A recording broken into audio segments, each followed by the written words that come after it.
Seperti apa free will saya itu berjalan untuk diri saya? Gitu. Seperti apa free will saya itu berjalan untuk diri saya ketika saya itu ditakdirkan untuk disesatkan? Oke, karena tadi Pak Ustadz Wafi tidak mungkin data saya kurang ya tentang yang menyesatkan itu, saya tambahkan satu data lagi. Ini di dalam Quran Pak Ustadz Wafi ya. Oke, surat ke-37 ayat yang ke-32. Kami dalam kurung mengakui telah menyesatkan kamu. Sesungguhnya kami sendiri orang-orang yang sesat. Bisa jelaskan ini Pak? Saya tidak mau menafsir. Bisa jelaskan ini? Surat ke-37 ayat ke-32. Kami dalam kurung mengakui telah menyesatkan kamu. Sesungguhnya kami sendiri orang-orang yang sesat. Nah, bicara tentang amal. Tadi siapa yang bicara kalau amal itu menyelamatkan? Saya boleh bantah dengan data ini kalau amal itu tidak menyelamatkan di dalam iman kalian. Bentar, saya bukakan hadisnya.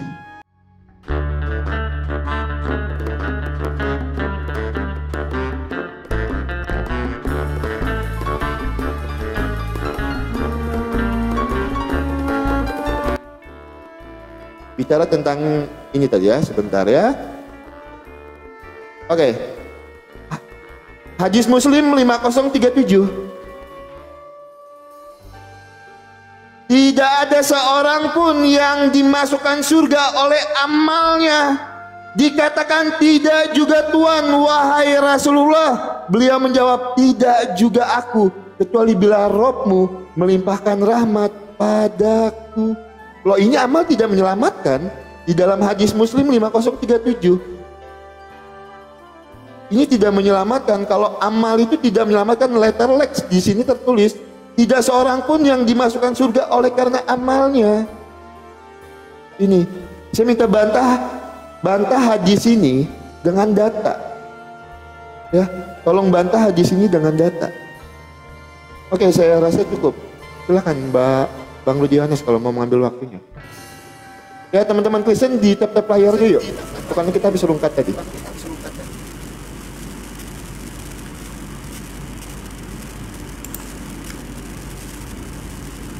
Layar Rudi ini noise sekali lah. Iya, sabar. Makanya kalian matikan semua mic kalian, kan giliran kami yang bicara. Saya belum habis, tunggu dulu. Bukan. Noise itu pendengaran, bukan suara. Enggak, kalau kalian matikan mic nggak ada noise-nya. Dia kan karena beradu punya kita. Tadi ayat yang dibilang itu Tesalonika ya, ayat berapa tadi? Oh iya. Oke. Pencet ya. Mana nih, lama kali dia. Ya, silakan.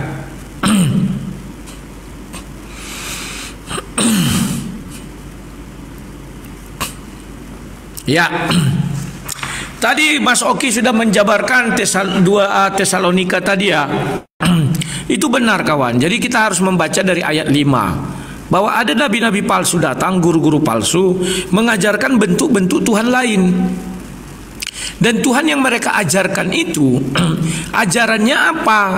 Itulah yang dikatakan di sini bahwa ajarannya mengatakan bahwa Tuhan yang menyesatkan orang. Ya, itu ajarannya sehingga orang percaya. Ketika Paulus datang, mereka nggak percaya lagi karena sudah diperkenalkan Tuhan-Tuhan lain sebelum Paulus datang. Ya, oke. Sekarang kita lanjutkan lagi ya. Bagaimana dengan perbuatan jahat? Itu juga sudah kita jelaskan bahwa perbuatan jahat itu berasal dari iblis. Perbuatan baik berasal dari Tuhan. Kalau dia membonoi zaman dulu, bagaimana, apakah dia ke surga atau neraka? Lah dia kan belum mengenal yang baik dan jahat. Betul, dia belum mengenal yang baik dan jahat. Karena dia tidak, imannya belum ada. Tetapi yang jahat dari iblis. Itu pertama kali. Tetapi saya percaya, sudah saya buka tadi ayatnya 1 Petrus 3. Sama seperti zaman Nabi Nuh juga akan turun ke dalam kerajaan orang maut. Kan Yesus itu semenjak mengalahkan alam maut, suka-suka Yesus mau ke sana. Orang alam maut sudah kalah. Kawan, kesempatan, mawar hanya 9. Gas, ayo. Gak banyak-banyak 9. Kemudian tadi Ustaz Alif mengambil dari satu-satunya Allah yang benar. Enggak ada kata satu-satunya kok. Dia maha benar. Iya betul maha benar. Tuhan orang lain juga mengaku maha benar. Tapi kalau Tuhan kami mengatakan satu-satunya Allah yang benar, artinya dia tidak ada Allah di luarnya itu yang mengatakan dia benar. Enggak ada. Pengakuannya itu udah dikunci. Hanya aku satu-satunya Allah yang benar. Titik, selesai, dikunci. Kalau hanya mengaji mengatakan aku maha benar, masih ada Tuhan-Tuhan lain yang maha benar. Mengaku juga dia maha benar. Jadi itu maksud dari pernyataan surat yang saya tanyakan itu. Oke. Mengenai disesatkan tat, sebenarnya ini kajian tidak apa-apa saya buka dulu sekarang, timbang kita nunggu 2 hari lagi. Baca surat 7 itu ayat 12 itu sampai 25. Yang disuruh sujud siapa? Malaikat. Yang kena marah iblis. Sudah jelas-jelas malaikat itu tercipta dari nur, cahaya. Iblis dari api. Jangan kau bilang nanti bahwa iblis itu dulunya malaikat. Gak ada. Masa malaikat dari api? Malaikat itu golongan tersendiri. Iblis itu golongan jin. Gak boleh disamakan tat. Itu pahami dulu. Jangan diterjang semua. Nah, tadi dibilang lagi sama Alif bahwa iblis itu nanti minta sampai hari kiamat. Makanya kalian tidak teliti membaca Quran. Iblis tidak pernah meminta sampai hari kiamat. Baca surat 7 itu dengan baik. Iblis minta ditangguhkan. Maka Allah mengatakan, ya aku akan memberi engkau tangguh. Sampai kapan? Sampai mereka dibangkitkan. Perhatikan ayat itu baik-baik. Ditangguhkan dari apa? Kan ditangguhkan, diusir dari sorga dia. Keluarlah engkau katanya. Berilah aku tangguh katanya. Berarti enggak diusir dari sorga. Sampai kapan? Sampai mereka dibangkitkan. Yang lucunya muncullah hadis mengenai Isra dan Mi'raj. Ternyata Adam sudah bangkit di langit pertama. Lah iblisnya kemana? Masih berkeliaran. Kan diberi tangguh sampai Adam dibangkitkan. Adam sudah bangkit di langit pertama dia sekarang. Loh, kok tangguhnya kapan? Ya. Kemudian pertanyaan saya tadi nggak dijawab loh. Saya ini Kristen. Saya berbuat baik. Apakah saya ke neraka? Sementara ada orang Islam berbuat jahat. Apakah dia ke surga? Oke. Udah. Ya, itu dulu yang bisa saya sampaikan ya. Terima kasih. Mantap, gas. Ini dia. Kalau kayak gini kan enak gasnya.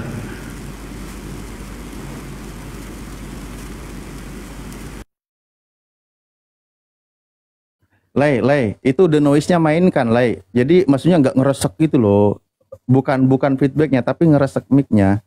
Kerasa bener di telingaku. Oh itu gini, nah, itu suara AC. Karena ini apanya terlalu sensitif mic-nya. Iya makanya. AC-nya matiin dulu kalau gitu. Oke. Kehangatan aku jadinya. Nah, nggak ada lagi kan? Ya, silakan.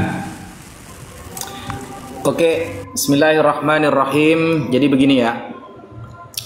Pertanyaan saya di awal itu sudah dijawab oleh Mas Oki.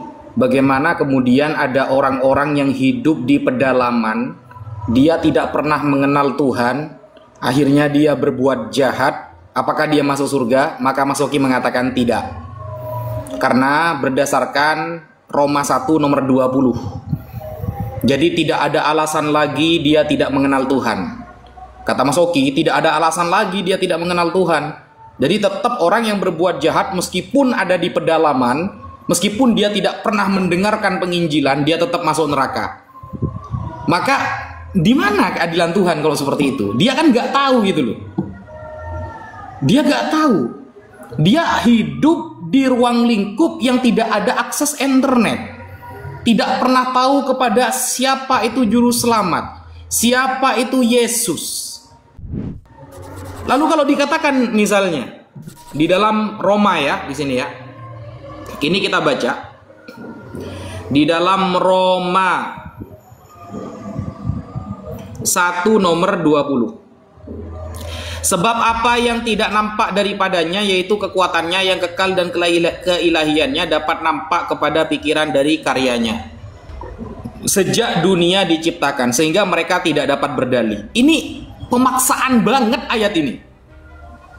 Ayat ini pemaksaan banget. Bayangkan orang hidup di tengah hutan, tidak pernah tahu apa itu Yesus, tapi dipaksa ya tidak boleh berdalih, tetap masuk neraka kalau berbuat jahat. Loh, mana keadilan Tuhan berarti? Keadilan Tuhannya mana kalau seperti itu? Bayangkan berapa juta orang yang tidak pernah mengenal Kristus di pedalaman sana.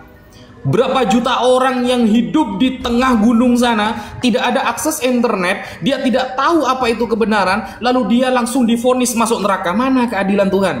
Berbeda dengan Islam. Kalau Islam jelas, orang yang tidak pernah didatangi tentang dalil Islam, seorang ustadz, seorang ulama, seorang nabi, maka mereka tidak disiksa.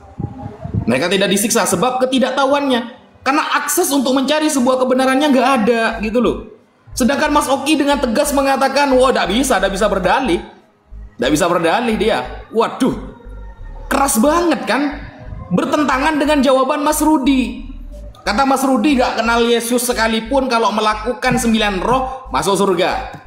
Meskipun dia bukan Kristen, meskipun bukan juru selamat, gak percaya juru selamat, yang penting melakukan 9 roh, kata Mas Rudi, masuk surga. Kan bertentangan berarti. Nah, sehingga kalau kita kaitkan, misalnya saya bertanya tentang 2 Tesalonika 2 nomor 11 ya. Oh, karena mereka tidak menerima tentang kebenaran, makanya mereka disesatkan.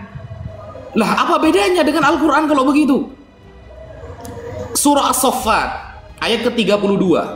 Kama aghwaynakum, sebagaimana kami mengakui telah menyesatkan kalian. Penyesatan itu terjadi karena mereka orang fasik. Coba sampean baca di dalam ayat selanjutnya, ayat ke-34-nya itu ya, surah As-Saffat ayat 34-nya. 2 ayat setelah yang Anda tanyakan. Inna kadzalika naf'alu bil mujrimin. Kenapa Allah sesatkan? Ya begitulah akan kita lakukan kepada mereka-mereka yang sering berbuat dosa. Mereka yang mempermudah dengan mengerjakan dosa, meremehkan perbuatan dosa, ya akan kami sesatkan, kata Allah. Itulah yang disebut dengan orang fasik. Baca ayat setelahnya, karena ayat itu udah berdiri sendiri gitu loh. Nah, sehingga bagaimana kemudian Anda akan menjawab kalau kita lihat di dalam Matius 7 nomor 22 ini ya. Matius 7 nomor 22. Pada hari terakhir banyak orang akan berseru kepadaku, Tuhan, Tuhan, bukankah kami bernubuat demi namamu dan mengusir setan demi namamu dan mendengarkan banyak mukjizat demi namamu? Bayangkan, yang menyebut Yesus Tuhan pun belum tentu selamat. Bayangkan ya, di dalam kekristenan, saudara, yang menyebut Yesus Tuhan pun belum tentu selamat. Apalagi orang yang ada di pedalaman sana yang sama sekali gak kenal sama Yesus. Maka benar jawaban Mas Oki, mereka lebih tidak selamat lagi. Lalu mana kasih Tuhan? Mana keadilan Tuhan itu? Katanya Tuhan Maha Kasih. Katanya Tuhan itu Maha mengasihi semuanya. Ternyata yang mengaku Yesus Tuhan pun belum tentu masuk surga. Apalagi mereka yang tak kenal Yesus sama sekali. Dia selamat datang di kebenaran, saudara. Dor.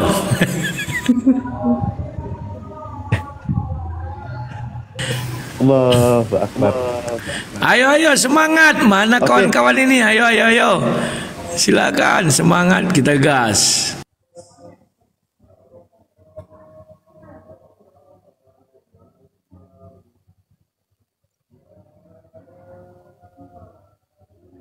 Oke. Baik, bismillahirrahmanirrahim. Allahu Akbar, Allahu Akbar, Allahu Akbar, walillahilham.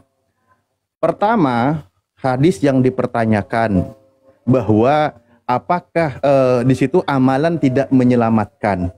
Oke, hadis Rasulullah.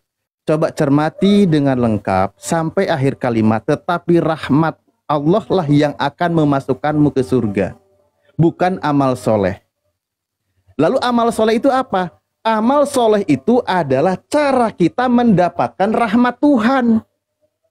Kalau kita melakukan amal soleh, artinya kita berbuat sesuai dengan kehendak Tuhan. Nah, kalau kita berbuat sesuai dengan kehendak Tuhan, maka orang itu yang akan mendapatkan rahmat Tuhan. Orang yang akan mendapatkan rahmat Tuhan masuk surga. Selesai. Kedua, lalu Lairudi, pertanyaannya, apakah saya banyak berbuat baik dan lain sebagainya, apakah saya masuk surga? Mohon maaf, tidak. Al-Quran menyebutkan, bismillahirrahmanirrahim, wa basyiril ladina amanu wa amilus solihah. Sampaikanlah kabar gembira. Pertama poinnya harus beriman dulu, baru melakukan amal soleh. Nah, lalu balasannya apa? Loh, kebaikan yang Anda perbuat, Lairudi, itu balasannya di dunia ini. Ahsin ila muhsin. Lairudi berbuat baik kepada saya. Oke, Anda bersedekah 1 M kepada saya. Anda akan mendapatkan balasan kebaikan di dunia ini juga. Dari saya ucapkan terima kasih, Anda menjadi orang baik dan sebagainya. Konteksnya untuk orang yang tidak beriman, balasannya hanya di dunia. Di akhirat 0 besar. Bahkan seperti debu yang berterbangan, gak ada gunanya. Karena dia tidak beriman. Itulah yang dikatakan Allah itu Ar-Rahman. Dia Maha Pengasih yang tanpa pilih kasih di muka bumi ini. Siapapun mereka mendapatkan balasan kebaikan di dunia ini.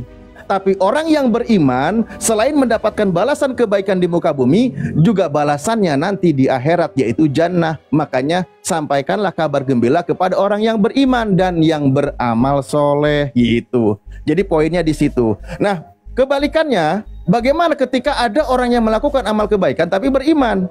Dia seperti hadis Rasulullah, yakhruju minan nar man kana fil qalbihi misqala dzarratin minal iman, akan dikeluarkan dari siksa neraka bagi seorang manusia yang di dalam hatinya ada sebesar biji zarah dari iman. Itu bukti kasih sayang Tuhan kami, itu bukti ajaran kasih Tuhan kami. Walaupun orang itu hidupnya bergelimang dosa tapi hatinya ada iman, dia diselamatkan dari siksa neraka. Di Kristen nggak ada. Ketika orang Kristen mati berdosa, berumur dosa, masuk neraka kan? Masuk neraka dia. Percuma ibadah sia-sia seumur hidup. Tapi di dalam Islam, ketika dia beriman, setelah mengalami siksaan sesuai dengan kadar dosanya, maka orang itu diselamatkan dari siksa neraka, diselamatkan menuju surga. Itulah di dalam Islam. Bagaimana di dalam ajaran Yesus? Ketika Yesus ditanya oleh muridnya, guru yang baik, bagaimana caranya agar aku bisa masuk ke dalam surga? Markus 10 nomor 16, 17, 18. Apa jawab Yesus? Mengapa engkau katakan aku baik? Karena hanya ada satu yang baik, yaitu Allah saja, kata Yesus. Oke? Dan jika engkau ingin masuk ke dalam kerajaan surga, lakukan segala perintah Tuhan. Jangan membunuh, jangan berzina dan sebagainya. Itulah amalannya. Beriman kepada satu Tuhan dan melakukan perintah Tuhan, orang itu akan selamat. Makanya tadi Yohanes 17 nomor 3, orang itu yang didoakan oleh Yesus karena orang itu melakukan perbuatan-perbuatan sesuai dengan diajarkan oleh Yesus. Makanya didoakan akan masuk surga, akan selamat, yaitu percaya satu Tuhan, percaya Yesus sebagai utusan Tuhan. Itu prinsipnya. Coba saya punya satu pertanyaan. Kalau tadi ayat Al-Qur'annya bahwa Allah itu adalah Tuhan yang Esa, ayatnya ada. Tuhan yang Maha Benar, ayatnya ada. Nah, Kristen tadi mengaku Tuhannya satu, bukan tentang hitungan. Terserahlah, nanti saya nggak mau main, apalagi 1 Yohanes 5 nomor 7. Pertanyaan saya, Markus 10 nomor 17. Kata Yesus, jangan engkau berkata kepadaku baik, hanya ada satu yang baik, yaitu Allah saja. Pertanyaan saya, hanya satu yang baik di situ, apakah Yesus atau bukan Yesus? Monggo dijawab. Gitu ya. Berikutnya, karena masih ada waktu, tetap akan saya manfaatkan. Mohon bersabar pemirsa. Oke, nah jadi semua tadi pertanyaan-pertanyaan sudah dijawab. Dan juga boleh ada pertanyaan lain. Apakah orang Kristen yang mati berlumur dosa, dia akan selamat masuk ke dalam surga? Oke, itu juga boleh dijawab pertanyaannya. Terima gaji. Oke, Mas Oki aku duluan ya. Boleh. Ayo kawan-kawan Kristen, dukung biar kubal-bali orang ini dua. Kalau satu, Lip, kapan kita yuk? 1 lawan 1 dulu yuk. Dari dulu lah kita sudah sering lah. Aku kalau PKN memang nggak pernah aku terus terang. Ini aja baru kali ini. Oh iya. Ya nanti kapan waktu ya kita PKN ya. Dulu memang dia nggak nampak wajah kawan. Aku nggak tahu. Ternyata dia tampang Rambo juga.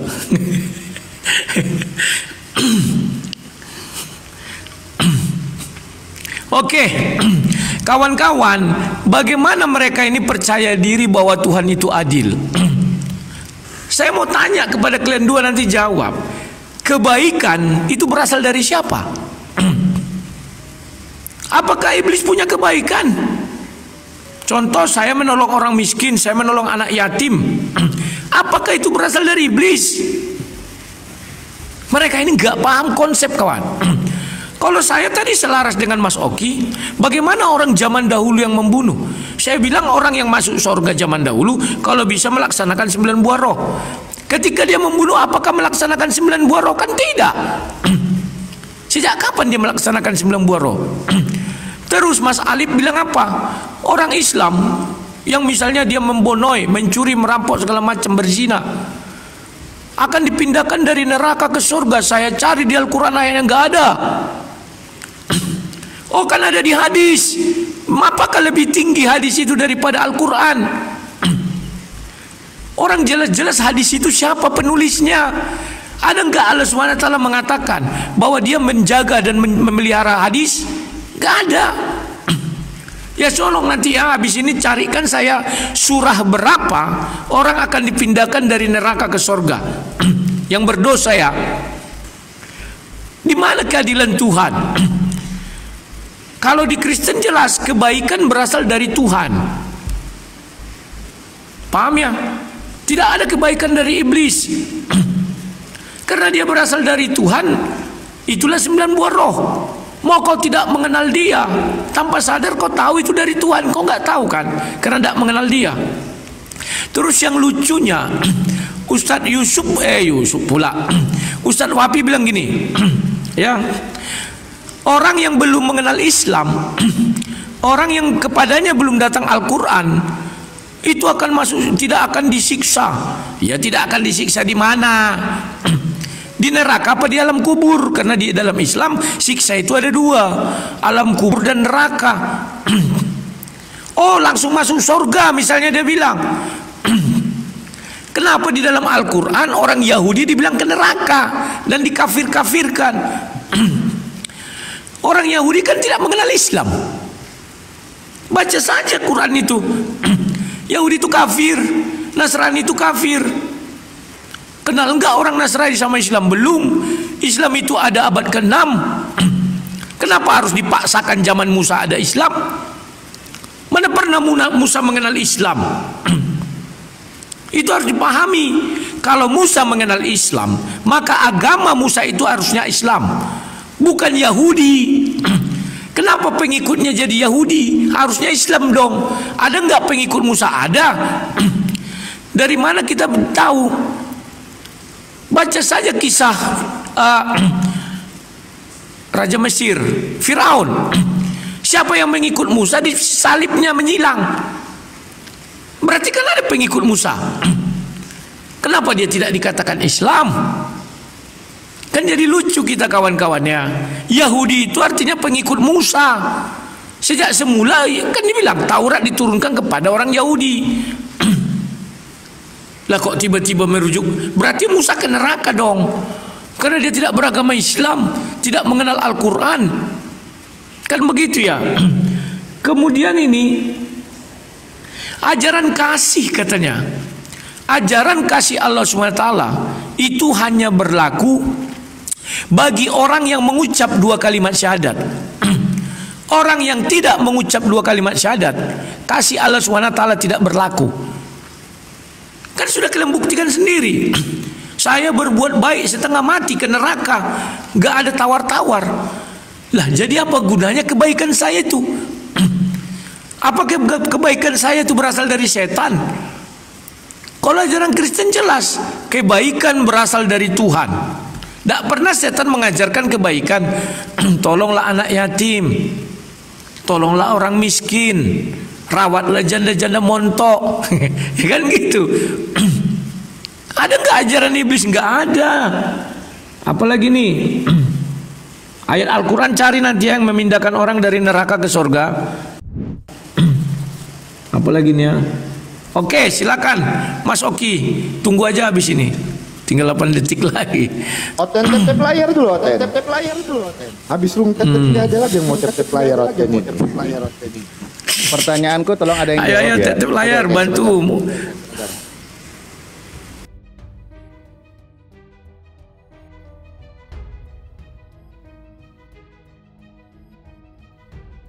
Sebentar.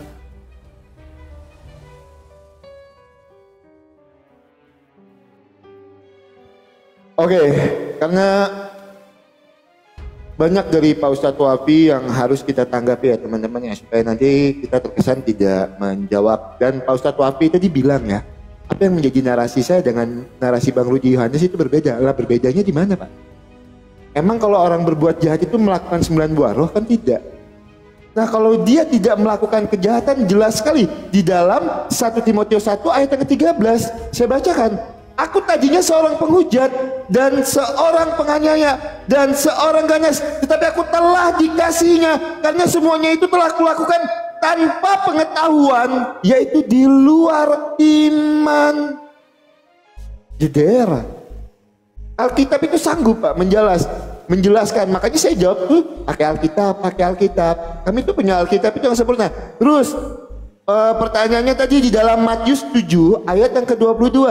Nah makanya jangan suka comot-comot, tidak dilihat perikopnya. Coba biar enak.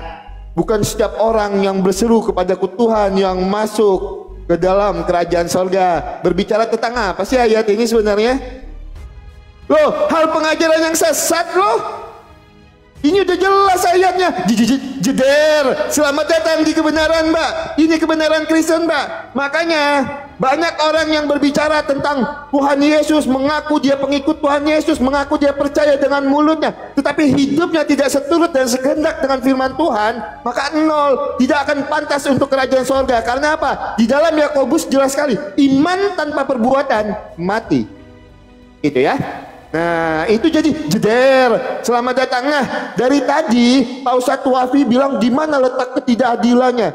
Pak Ustadz seperti apa kalau ini? Apakah ini adil di dalam iman Pak Ustadz? Sebentar ya. Saya bawakan di dalam Quran 47. Quran 47 ayat yang ketiga. Sebentar ya. Apakah ini adil Pak Ustadz? Ya mungkin Pak Ustadz Alif atau Pak Ustadz Wafi bisa menanggapi nanti. Quran 47 ayat yang ketiga ya. Quran 47 ayat yang ke-23. Sorry. Ayat yang ke-23. Saya bukakan dulu, masih banyak waktu. 17, 23. Mereka itulah orang-orang yang dilaknat oleh Allah. Lalu dia menulikan pendengaran dan membutakan penglihatan mereka. Apakah ini adil? Sedangkan Yohanes 9 ayat 6 sampai dengan ayat yang ke-7, Tuhan Yesus menyembuhkan orang buta. Sedangkan di sini siapa yang membuat orang buta? Dia menulikan pendengaran dan membutakan penglihatan mereka. Di mana letak keadilannya? Ayo, di mana letak keadilannya? Kalau berbicara tentang keadilan, terus saya bukakan di dalam Al-Baqarah ayat yang ke-65. Al-Baqarah ayat yang ke-65.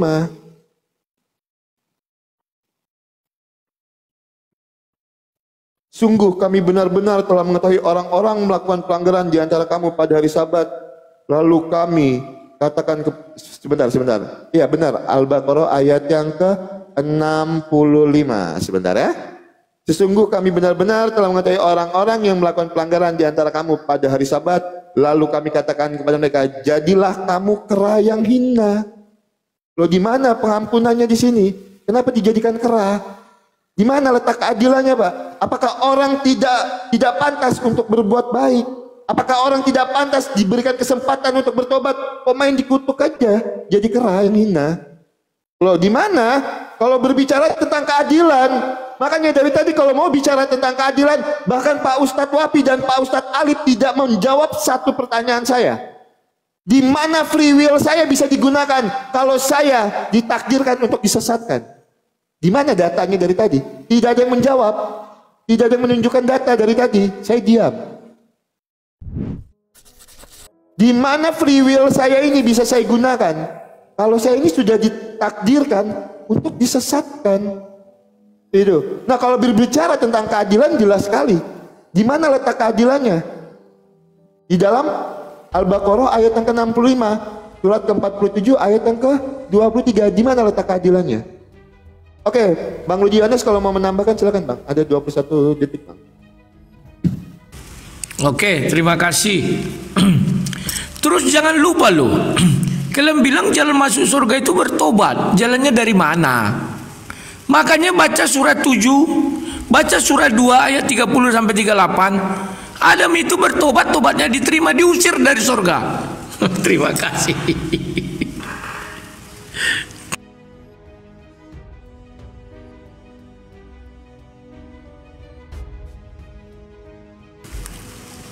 Berapa putaran lagi kita? Terserah. Berapa lagi Bang Ludiones? Satu kali lagi aja ya, habis itu closing statement ya, karena ada jam 22.53. Maklumlah umur 52 ini agak-agak rentan. Ikut aja. Ini data aku ini kalau mau ditanggapin semua ini banyak banget. Banyak banget. Ya, nanti kita ulangi lagi kapan waktu. Jadi kalian dulu, habis itu kami tanggapi, baru penutup kita ya, closing statement. Silakan. Tunggu, sabar. Oke, bismillahirrahmanirrahim. Mas Oki mengatakan tidak menjawab katanya. Ketika kita memiliki free will tapi sudah untuk disesatkan. Padahal itu sudah saya jawab berkali-kali di awal. Ingat, yang harus digarisbawahi, yang disesatkan oleh Allah adalah orang yang fasik. Orang yang fasik adalah orang yang meremehkan perintah Allah. Sudah saya kasih dalilnya dari awal. Berarti free will dari dia meremehkan perintah Allah dan meninggalkan perintah-perintah Allah. Sehingga jatuhlah dia mendapatkan siksa dari Allah di dunia dengan Allah sesatkan dia. Begitu. Bukan berarti kita langsung ditakdirkan sesat, gak ada alasan, bukan.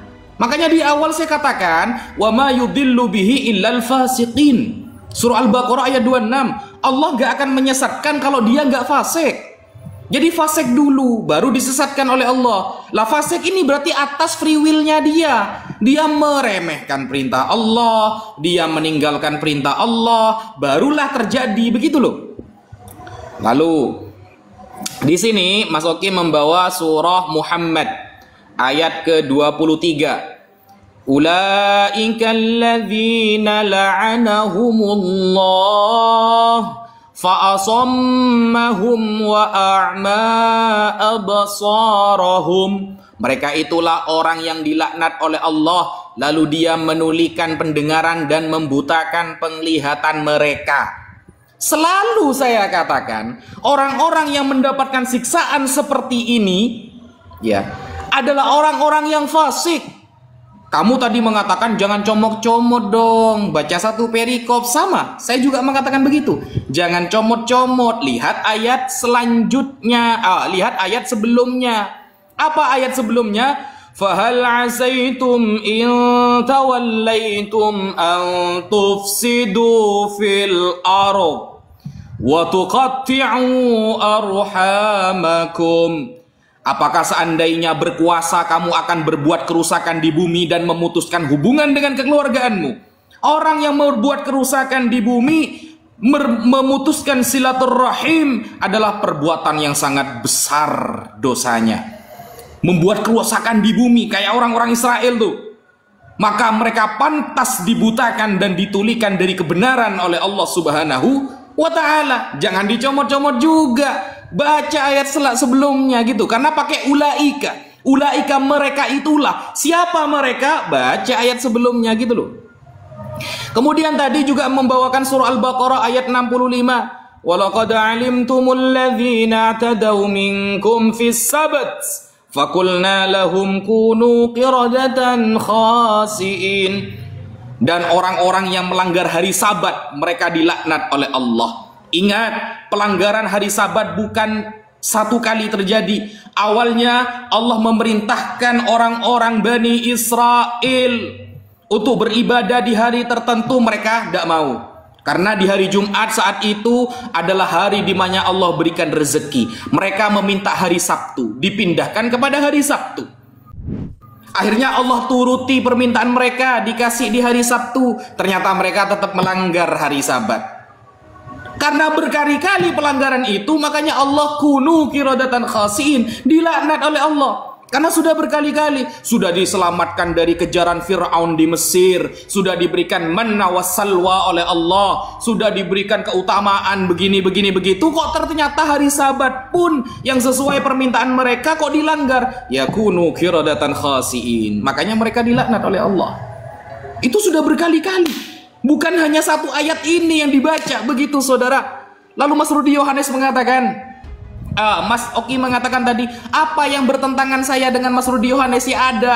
Mas Rudi Yohanes mengatakan, tidak usah percaya Yesus, yang penting melakukan 9 roh selamat.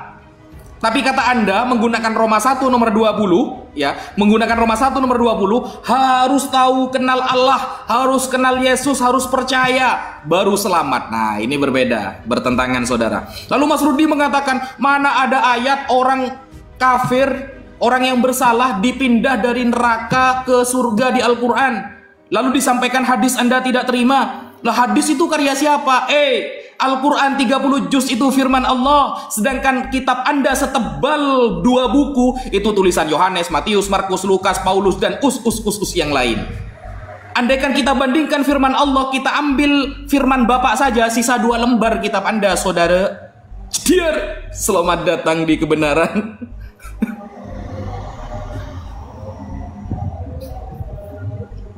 Nggak ada jawaban lagi yang gitu. Mungkin Aduh. Oke, kita mulai. Atau saya narasi dulu? Oke, baik. Terima kasih. Bismillahirrahmanirrahim. Allahu Akbar, Allahu Akbar, Allahu Akbar, walillahil hamd. Mungkin malam ini saya yang paling sedih. Kenapa? Karena saya punya 2 pertanyaan tapi tidak ada satu pun yang menjawab. Padahal 10 menit berlalu, Lai Rudi dan Pak Oki, tapi nggak ada satupun yang menjawab. Markus 10 nomor 17, siapakah di situ yang baik menurut Yesus? Pertanyaan saya adalah, apakah itu Yesus atau bukan Yesus? Tidak dijawab. Kedua, untuk orang Kristen yang berlumur dosa ketika dia mati, apakah dia kekal di neraka atau tidak? Nah, itu tidak ada jawaban, tapi nggak apa-apalah. Nah, berikut contoh tadi Pak Oki berkaitan dengan free will-nya, kan bahwa orang tersesat dan sebagainya. Ingat, di situ beberapa ayat Al-Quran bahwa Allah berfirman di surah Al-A'raf dan beberapa ayat yang lain, bahkan tadi yang saya tampilkan, Allah memandang Iblis berjanji di hadapan Allah akan menyesatkan manusia, akan memandang indah perbuatan maksiat terhadap Tuhan. Nah, contohlah seperti sekarang ini. Lalu bagaimana sekarang? Apakah Bang Oki bisa diambil free will-nya untuk tidak disesatkan dan sebagainya? Oke, saya punya satu ayat di dalam Al-Quran surah Ar-Ra'd. Bunyi ayatnya begini, Bismillahirrahmanirrahim. Innallaha la yughayyiru ma biqaumin hatta yughayyiru ma bi anfusihim. Allah tidak akan merubah nasib seseorang kecuali mereka mau merubahnya. Hatta yughayyiru ma bi anfusihim. Sehingga orang itu mau merubahnya oleh mereka sendiri. Contoh, Bang Oki, saya tanya. Islam mengajarkan tentang kebenaran. Abang boleh nanti open mic saja. Saya sedikit aja biar enak ya. Islam mengajarkan kebenaran. Wallahu yad'u ila daris salam. Allah itu mengajak manusia ke dalam keselamatan. Udkhulu fisilmi kafah. Masuklah kalian ke dalam Islam secara kafah dan sebagainya. Itu ajakan, itu perintah ajaran keselamatan. Lalu orang diberikan pilihan. Surah Al-Kahfi ayat 29. Al-haqqu mirabbikum. Kebenaran itu datangnya dari Tuhanmu. Faman syaa falyu'min. Barang siapa mau berkenan beriman silakan. Barang siapa berkenan kafir silakan. Itu kembali priul masing-masing haknya. Dan Allah tidak akan merubah nasib seseorang kecuali orang itu mau merubahnya. Nah, sekarang ketika saya ajak Anda masuk ke dalam Islam kebenaran, Anda menolak, yang memilih menolak itu siapa? Contoh, saya katakan kepada Anda, yuk ucapkan 2 kalimat syahadat. Ini contoh aja, bukan ini. Ini contoh, karena kan poinnya di sini. Ini contoh. Orang yang memilih kekafiran, orang itu orang tersesat.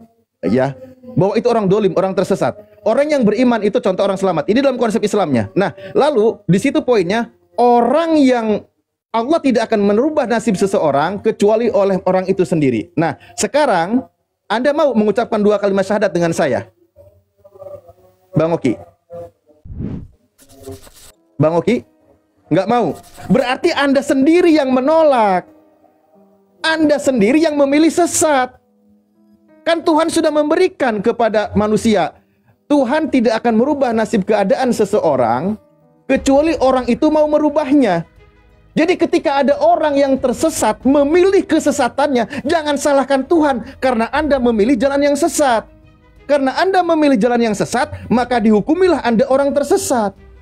Buktinya Anda tidak mau memilih jalan yang benar. Kan gitu. Jadi tidak bisa menyalahkan kepada Tuhan. Anda sendiri yang memilih. Seperti itu poinnya yang disampaikan. Nah, berikutnya apa ya? Semuanya sih kalau sudah dibahas berkaitan dengan hadis Rasulullah. Oh, Allah berfirman. Itu Ustaz. Lebih tinggi mana hadis sama Al-Qur'an kata Mas Rudi Yohanes? Allah kan berfirman, "Qul in kuntum tuhibbunallah fattabi'uni." Bahwa jika engkau ingin benar-benar dicintai Allah, maka ikutilah Rasulnya. Ya ikutilah apa yang diajarkannya. Bukan masalah tentang lebih tingginya. Loh, Al-Quran itu hukum terutama. Al-Quran wahyu firman Tuhan. Hadis Rasulullah itu mufasir yang menjelaskan ayat-ayat Al-Quran yang tidak bertentangan, apalagi konteksnya derajatnya hadis sahih. Seperti itu. Jadi kalau hukum terutama yang mutlak kebenarannya terjaga terpelihara Al-Quran. Lalu kita dijelaskan oleh Rasulullah dengan hadis-hadisnya. Seperti itu. Yaitu saya rasa kita semua sudah paham.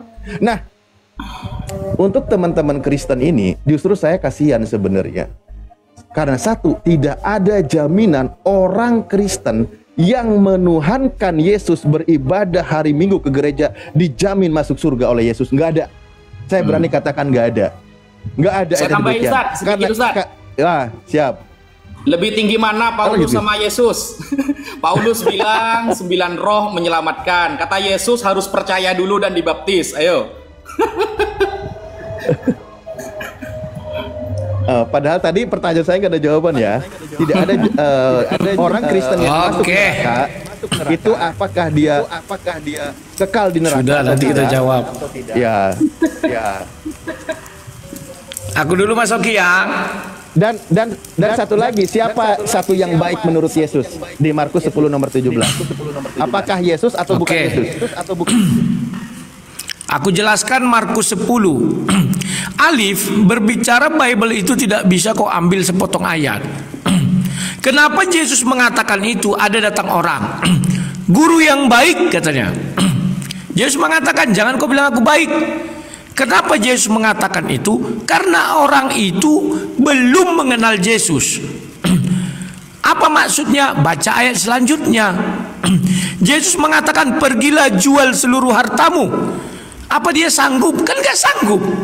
Sementara yang dia bilang itu adalah hukum-hukum Bapa di sorga. Aku sudah memberi perpuluhan, aku sudah berpuasa.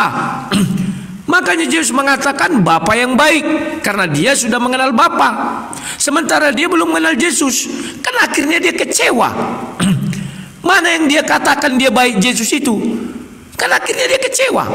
Bahwa orang itu mengatakan Yesus baik karena dia belum mengenal Yesus. Begitu dia mengenal Yesus, maka pergilah dia dengan perasaan kecewa. Kan benar Yesus, berarti Yesus tidak baik. Kalau dia mengakui Yesus baik, dia akan melaksanakan itu.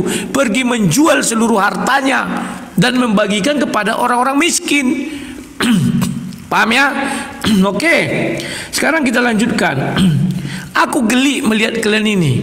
Pertanyaanku nggak kalian jawab. Ya, kebaikan berasal dari siapa? Dari setan apa dari Allah Subhanahu wa ta'ala? Nanti dijawab penutup. Kemudian yang kedua, Kristen yang berbuat dosa kekal di neraka atau baik kekal? Bagi kami neraka dan sorga itu bukan tempat ecek-ecek. Ya, orang di laundry di sana baru dipindah-pindahkan, nggak ada itu. Kemudian yang ketiga, Ustadz Wapi sudah menyerah, tidak ada di Al-Quran. Dan Ustadz Alif bilang hadis itu penjabaran dari Al-Quran. Ya mana yang dijabarkan? Ada nggak di Al-Quran orang dipindahkan dari neraka ke sorga? Nggak ada. Lantas hadis itu menjabarkan apanya? Nggak jelas. Pahami dulu konteksnya. Ada nggak Allah mengatakan Al-Quran hadis itu terjaga? Nggak ada. Makanya ada hadis doif. Makanya banyak kali kalian buat aturan ke hadis. Mana hadis yang tidak mendukung Muhammad dikatakan doif. Mana hadis yang mendukung Muhammad jadi serba perfect itu dikatakan sohi. Sohi pun belum tentu kalian terima. Ada lagi nanti, wah kalau tidak sesuai, ini enggak. Sekalipun ada di hadis, kalau tidak ada di Al-Quran, saya ingat itu ucapan Yusuf PI sama Tristan. Kami menolak. Tidak ada di Al-Quran loh, dibilang dipindahkan orang dari neraka ke surga. Carikan ayatnya. Jangan hanya omong kosong. Yang terus gini loh. Udah yang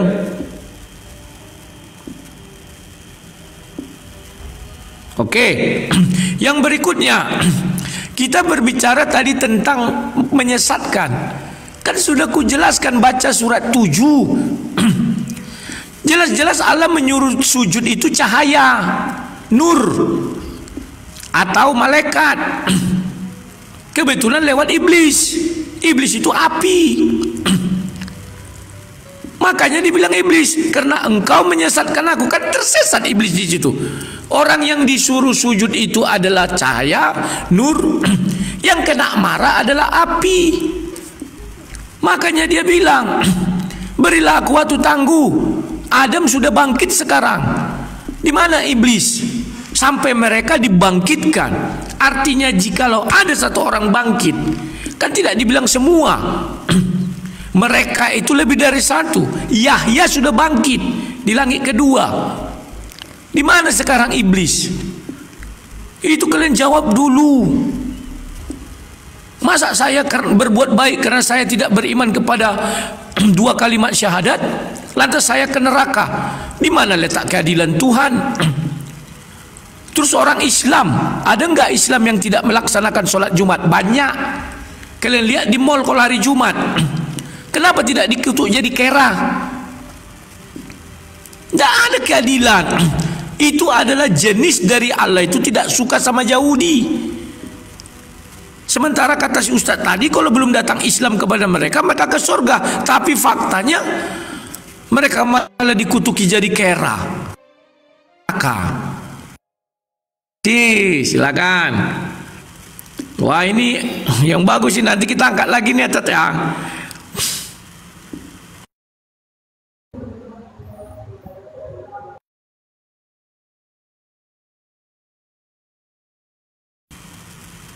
Habis ini closing statement kami dulu ya, baru kalian. Mas Oki nanti sisakan setengah menit sama aku ya.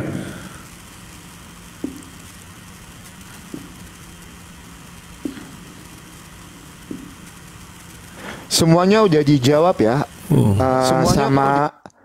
Semua udah dijawab sama Bang Rudi Yohanes ya. Nah tadi Pak Ustadz Alif memberikan analogi buat saya. Sekarang kalau saya suruh kamu bersyahadat, kamu mau nggak? Saya jawab enggak. Loh kenapa saya nggak mau? Karena saya sudah ditakdirkan untuk tersesat. Makanya saya tidak bisa menggunakan free will saya lagi. Seperti apa saya menggunakan free will saya itu? Gitu loh.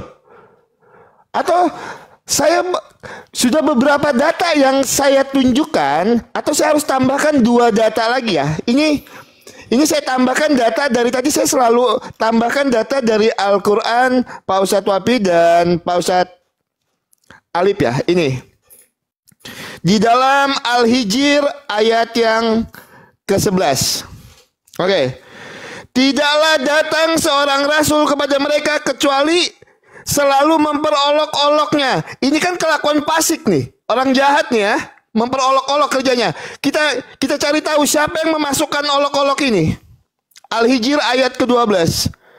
Demikianlah kami memasukkan olok-olok itu ke dalam hati orang-orang berdosa.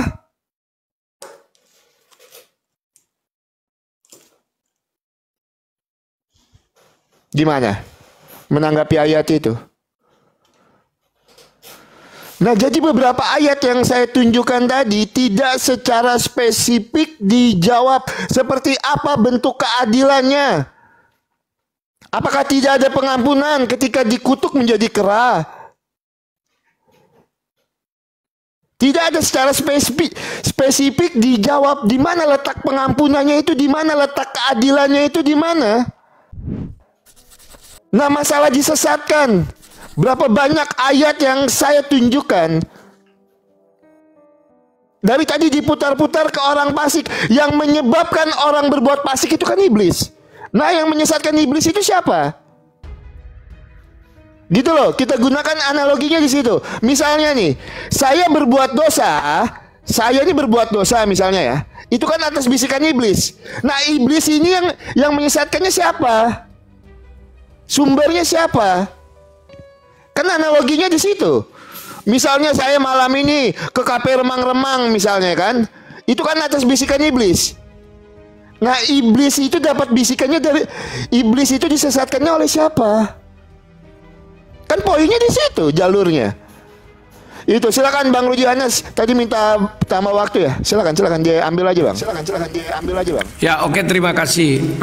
Satu lagi nanti kalian tolong jelaskan. Tadi saya ada mengulas surah 48 ayat 2. Sampai hari ini saya ingin tahu apa dosa Muhammad zaman dahulu dan apa dosa Muhammad yang akan datang. Kami ingin tahu.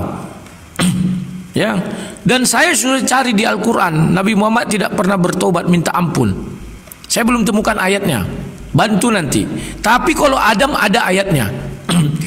Baca di surah 7 dan baca di surah 2 ayat 30 sampai 38. Adam minta tobat dan tobatnya diterima. Apakah dia ke sorga? Enggak, diusirkan ke bumi. Enggak ada itu. Enggak ada cerita. Enggak ada cerita. Dan Mas Oki benar. Ada ayat di Al-Quran yang mengatakan apa? Allah yang membolak-balik hati.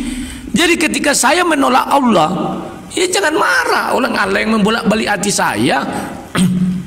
Kalau nanti tiba-tiba saya mualaf, berarti Allah membolak hati saya. Gak ada urusan. Paham ya?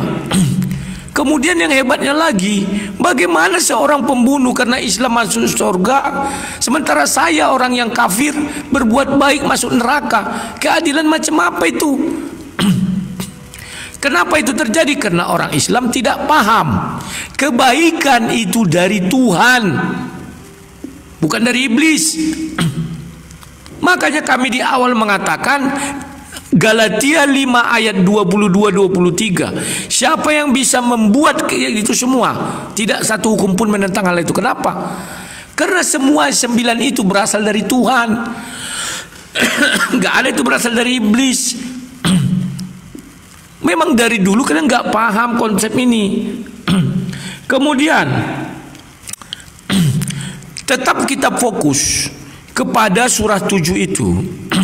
Baca baik-baik alasannya Adam diusir dari sorga. Dan dia diberi hukuman apa? Mati di bumi. Terima kasih. Closing statement kami dulu ya. Karena di awal 7 menit setengah, sekarang juga 7 menit setengah ya. Ya, kami maju dulu kan? Atau 5 menit aja lah, karena closing statement nggak boleh nyilang ya, karena sudah kita uraikan semua. Kita sekali lagi ini kan? Oke, habis itu nanti kelihatan. Closing statement ini Bang. Aku sebentar ya Mas Oki. Mana ini Bang? Kenapa? Kan udah disepakati tadi closing statement ini. Kan udah disepakati tadi closing statement ini. Oh iya. Enggak sekali lagi. Kemarin itu kan. Nanti jawab aja pas closing kalian. Ya boleh. Ya Kalau mau udah. ditanggapi boleh nanti. Ya boleh. Tapi boleh nanti. Di closing kalian aja nanti tanggapi. Tapi nggak boleh nyilang. Oke. Terima kasih ya kepada Ustadz Wafi sama Ustadz Alif. Mereka berdua ini sahabat diskusi saya yang cukup lama juga, dari tahun 2019 ya. Kalau Alif sih mungkin tahun 2020 berapa gitu muncul ya. Nah, kawan-kawan, diskusi malam ini sudah selesai dan berjalan dengan baik.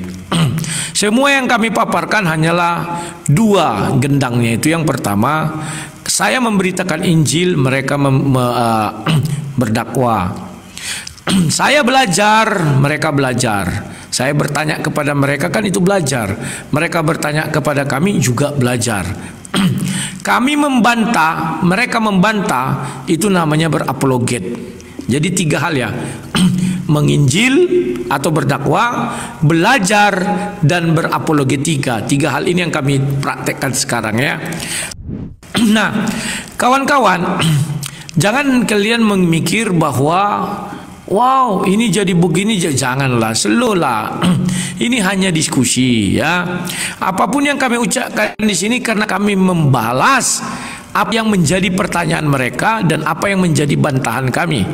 Dan itu sudah kami sepakati bersama ya. Nah, untuk itu kawan-kawan, saya mohon maaf kalau ada kata-kata yang salah yang membuat kalian terluka, mohon dimaafkan ya. Dan terima kasih kepada orang yang mendukung kami baik berupa tap-tap layar dan koin-koinnya, juga kalau yang di YouTube dan Facebook. Yang di Facebook mengasih bintang, yang di YouTube mengasih gift meskipun belum ada, atau mengasih nonton iklannya. Terima kasih atas dukungan kalian. Memang betul tanpa dukungan kalian kami kadang semangatnya agak menurun. Itu manusiawi. Kenapa? Wah, seolah-olah kami dilepaskan begitu saja. Tapi begitu kalian mendukung, wah, kami semangat kami juga berkobar-kobar ya. Nah, harapan kita nanti saya akan bertemu dengan Alif lagi di lain waktu dan kesempatan mengenai bahasan-bahasan yang kami ucapkan tadi, biar lebih bisa digali lebih dalam ya. Kalau Ustadz Wafi 2 lusa kami akan berbicara tentang siapa penyesat. Kalau Alif saya belum tahu nomor WA-nya ya, nomor WA saya mungkin dia udah tahu. Saya lupa, pernah kayaknya beliau nge-WA atau cuman saya lupa aja. Karena di WA saya nama semua orang saya ganti-ganti. Ada namanya Karpidol, ada Belua, ada apa. Ya wajar lah ya. Nah, selanjutnya kawan-kawan, silakan Oki penutup bagi 2 kita. Masih banyak itu Bang. Mau saya ambil lagi? Enggak, 2 menit lagi. Kita kan 5 menit bagi 2, silakan. Oh, 5 menit bagi 2. Oke, teman-teman, sebelumnya saya ucapkan terima kasih untuk Pak Ustadz Wapi, Pak Ustadz Alif, orang-orang yang luar biasa mau berdiskusi malam ini. Tidak ada niat hati saya untuk merendahkan, ini cuma diskusi. Saya cuma ingin mendapatkan jawaban dari Pak Ustadz Wapi dan Pak Ustadz Alif. Buat teman-teman muslim, saya juga minta maaf kalau ada narasi dan kata-kata saya yang menyakiti hati kalian. Ya, berbicara tentang konsep keselamatan, konsep keadilan di dalam iman kekristenan, di dalam iman kekristenan itu jelas sekali. Kami punya Tuhan itu, orang Kristen itu punya Tuhan bukan cuman yang mengasihi, tetapi yang adil. Karena keadilan Tuhan itulah maka sang firman itu menjadi manusia. Yohanes 1 ayat 14, firman itu telah menjadi manusia dan diam di antara kita. Untuk apa? Untuk menebus kita sebagai orang berdosa. Karena di dalam Kejadian 3 tadi, manusia itu jatuh ke dalam dosa. Manusia diciptakan menurut gambar dan rupa Allah, bahkan hampir sama dengan Allah. Maka Tuhan Yesus itu menebus kami dengan darahnya yang mahal. Di dalam 1 Korintus 6 ayat yang ke-20.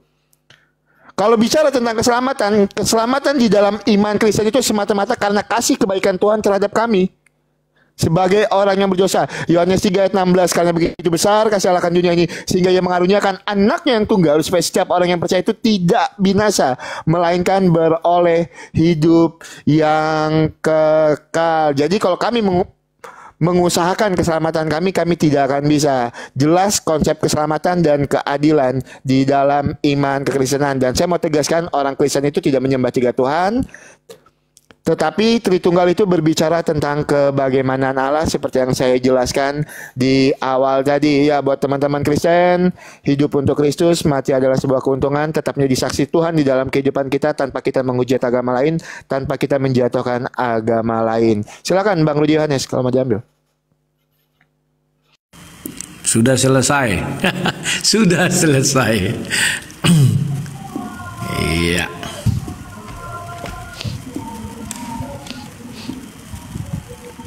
Nanti kita janjian lagi kapan waktu.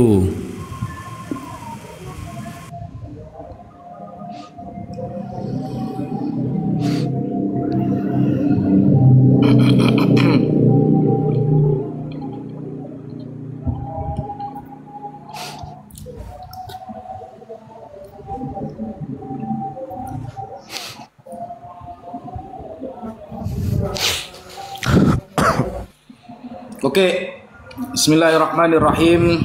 Pertama, dengan closing statement ini saya berterima kasih kepada seluruh teman-teman Kristen, khususnya Mas Rudi Yohanes dengan Mas Oki yang sudah berdiskusi dengan cara baik, dengan tidak menghujat dan lain sebagainya, dan itu sangat kita apresiasi. Dan untuk menjawab pertanyaan Mas Oki yang terakhir tanpa saya menyeberang kepada kekristenan lagi, jadi begini, konsep keadilan Tuhan itu begini, yang jahat dihukum, yang baik dapat hadiah. Yang jahat dihukum, yang baik dapat hadiah. Yang jahat, kenapa kok bisa jahat? Karena dia mengikuti bisikan syaitan, iblis. Nah, lalu kita larilah ke iblis. Berarti iblis adalah biang kerok dari penyesatan. Nah, kenapa iblis disesatkan oleh Allah? Kenapa iblis kok disesatkan oleh Allah? Karena dia melanggar sujud kepada Adam. Itu. Jadi bukan tanpa alasan Allah tidak ada apa-apa langsung wahai iblis kamu sesat. Enggak. Jadi penentangan dia, kesombongan dia dengan perintah Allah itu yang menyebabkan Allah murka kepada dia. Gitu. Sehingga Allah mengecap dia sebagai orang yang sesat karena dia fasik, meremehkan bahkan sombong. Kesalahan iblis itu ada 4. 1, dia tidak segera bertaubat. 2, tidak menyesal. 3, tidak mengakui kesalahannya. 4, bahkan menentang aturan Allah Subhanahu wa ta'ala. Nah, sehingga pemahaman kemudian bahwa Allah zat yang maha menyesatkan itu tidak kemudian Allah nggak ada apa-apa itu menyesatkan, tidak. Tapi semua bermuara kepada apa yang saya jelaskan. Misal, Mas Rudi Yohanes bertanya kepada saya, ada nggak sih ayat Al-Quran orang dari neraka dipindah ke surga? Ada. Dan itu sering dibawa orang Kristen. Surah Maryam 71-72. Wa imminkum illa wariduha. Tidak ada dari kalian yang gak akan masuk neraka. Kana ala rabbika hatsman maqdiyah. Dan hal itu adalah ketentuan yang sudah ditetapkan. Gak ada dari kalian yang gak akan menyentuh neraka. Kemudian summa nunajjil ladzina taqaw. Tapi nanti kemudian kita selamatkan orang yang bertakwa. Setelah masuk neraka, kok dia ternyata ada imannya, ada yang mengikuti perintah Allahnya, sholatnya, sholawatnya kepada Nabi Muhammad, maka nunajjil ladzina taqaw, lalu diselamatkan oleh Allah. Itu ayatnya. Dan kemudian Nabi Muhammad misalnya di dalam surah Al-Fath ayat 2, liyaghfira lakallahu ma taqaddama min dzambik. Apa kesalahan Muhammad terdahulu? Nah, ayat itu turun, kita harus tahu asbabun nuzul. Ayat itu turun berkaitan dengan surah Al-Ahqaf ayat 9. Itu menguatkan kepada Nabi Muhammad bahwa apapun, andaikan pun dulu sampai akan datang akan ada kesalahan, Allah akan mengampuni. Karena itu sebab turunnya ayat itu berdasarkan surah Al-Ahqaf ayat 9. Lihat di dalam tafsir Ibnu Katsir Ad-Dimashqi. Monggo Ustaz Alif. Baik, terima kasih Gus Wapi. Pertama ya, keadilan Allah Subhanahu wa taala di dalam Al-Qur'an tertulis dengan jelas. Bismillahirrahmanirrahim. Allahu akbar, Allahu akbar, Allahu akbar walillahil hamd. Surah Al-Qur'an surah Al-Isra ayat 70, seingatku di situ benar, saya buka aja ya. Benar. Walaqad karramna bani Adam wa hamalnahum fil barri wal bahri wa razaqnahum minat thayyibati wa fadalnahum ala katsirim. Jadi Allah telah muliakan seluruh anak cucu Adam tanpa memandang agamanya. Semua diberikan rizki yang terbaik. Itu bukti maha pengasihnya Allah. Ya Anda sekarang tidak akan merasa, karena Anda tidak beriman. Tapi ayat Al-Qur'annya demikian mengatakan, wa razaqnahu minat thayyibat. Tuhan memberikan rizki. Anda berusaha, saya berusaha, ketika sama-sama berusaha, sama mendapatkan rizkinya di dunia ini. Itu bentuk keadilan Tuhan. Anda berbuat baik, saya berbuat baik, Anda akan mendapatkan balasan kebaikan di muka bumi ini. Itu bentuk keadilan Tuhan. Tapi ingat, di akhirat nanti kebaikan Anda tidak ada nilainya. Kenapa? Karena Anda tidak ada iman. Itulah yang membedakan. Lalu tadi mengatakan, Bang Oki sudah mengatakan, loh nggak mau, saya mau syahadat. Orang saya udah disesatkan oleh Tuhan. Udah tahu disesatkan, udah tahu tersesat, milih hidup tersesat. Kayak mana sih jadinya? Kan lucu. Padahal Tuhan itu berkata, Tuhan itu tidak akan merubah nasibmu kalau kamu tidak berusaha untuk merubahnya. Ayo berubah. Kan itu Tuhan berkata seperti itu. Bukan mengandalkan semuanya kembali ke Tuhan. Nanti kau meler ingusmu, biarin aja lah. Kan semuanya itu kehendak Tuhan. Nanti Tuhan yang sendiri yang angkat. Itu nggak bisa kayak gitu. Jadi semua itu sudah ketentuan Tuhan. Itulah kebenaran ajaran kasih sayangnya di dalam Islam. Seperti itu. Oke? Ini 5 menit bagi 2 ya? Iya, 5 menit bagi 2. Nggak beres lah Rudi ini. Ini tadi aku ini tadi Rudi. Udah dia yang terakhir bernarasi, dia habis itu closing statement 7,5 menit sendiri dia. Gua cuma 2,5 menit nggak beres. Enggak, kami juga 5 menit tadi. 5 menit bagi 2 tadi bos. Kami 5 menit tadi, enggak sampai 7 menit. 5 menit bagi 2. Iya, 2. Iya kami bagi 2 juga. Kau tadi terakhir narasi? Enggak, kami bagi 2 tadi, 5 menit bagi 2. Iya benar. Itu closing benar. Oke, nggak apa-apa kok. Maksudnya Anda langsung jadinya 7,5 menit. Oke, gitu loh. sampai jumpa ya di lain waktu dan kesempatan ya. Terima kasih semuanya. Pak Ustadz Wafi, Pak Ustadz Ali terima kasih banyak ya. Ya, nanti kita ulang. Kata yang salah ya. Ya, Pak Ustadz Ali terima kasih banyak ya.